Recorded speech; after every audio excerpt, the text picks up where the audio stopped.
নগাঁৱৰ বেঙেনাহাটীত prize money football প্ৰতিযোগিতা অসম জাতীয়তাবাদী যুৱ ছাত্ৰ পৰিষদ মৰিকলং আঞ্চলিক সমিতিৰ উদ্যোগত বেঙেনাহাটী আঞ্চলিক খেলপথাৰত আজিৰে পৰা আৰম্ভ হৈছে প্ৰাইজ মানি ফুটবল প্ৰতিযোগিতাৰ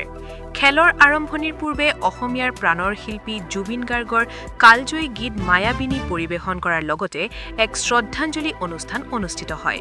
ইয়াৰ পাছতে আজিৰ খেলখন অনুষ্ঠিত হয় ৰামধেনু ই-স্পৰ্টছ ক্লাব আৰু ৰয়েল ই-স্পৰ্টছ ক্লাবৰ মাজত খেলখন আনুষ্ঠানিকভাৱে উদ্বোধন কৰে অসম জাতীয়তাবাদী যুৱ ছাত্ৰ পৰিষদৰ নগাঁও জিলা সভাপতি প্ৰবাল শৰ্মাই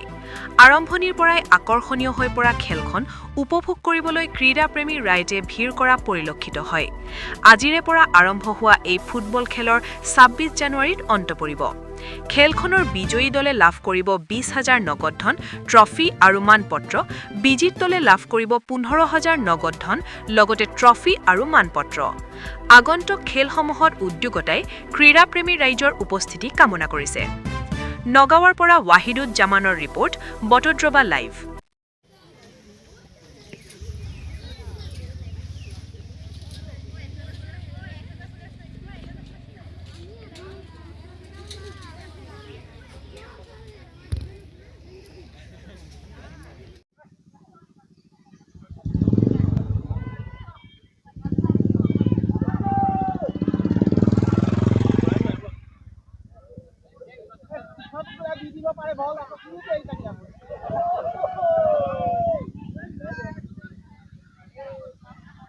প্ৰথম দিন অসম জাতীয়তাবাদী যুৱ ছাত্ৰ পৰিষদ মৰিকলং আঞ্চলিক সমিতিৰ উদ্যোগতে আজি প্ৰথম বাৰ্ষিক ফুটবল খেল এই প্ৰতিযোগিতাখনি আজি শুভ উদ্বোধন হৈছে প্ৰায় এসপ্তাহ জোৰা এই খেলখন হ'ব আৰু সুন্দৰভাৱে কেইবাটাও টীম ইয়াত যোগদান কৰিছে আচলতে প্ৰথম কথাটো হ'ল যে যুৱ ছাত্ৰ পৰিষদে আচলতে যেনেকৈ ৰাজপথৰ আন্দোলনখনৰ লগতে সমান্তৰালভাৱেও যাতে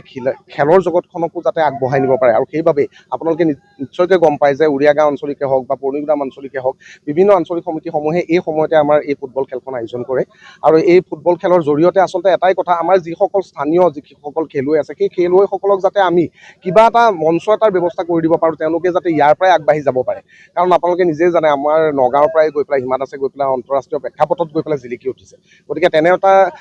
আমাৰ ইয়াত বহুতো তেনেকুৱা প্ৰতিভাৱান আচলতে ফুটবল খেলুৱৈ আছে তেওঁলোকে আচলতে ইয়াৰ পৰাই গৈ পেলাই এটা সময়ত গৈ পেলাই আমাৰ বিশ্ব দৰবাৰত আমাৰ অসমখনক জিলিকাই তুলিব গতিকে সেইটো এটা মহান উদ্দেশ্য যুৱ ছাত্ৰ পৰিষদৰ আৰু আজি আচলতে আমি খুব ভাল দিনে আজি আমাৰ ৰূপকোঁৱৰ জ্যোতিপ্ৰসাদ আগৰৱালাদেৱৰ আজি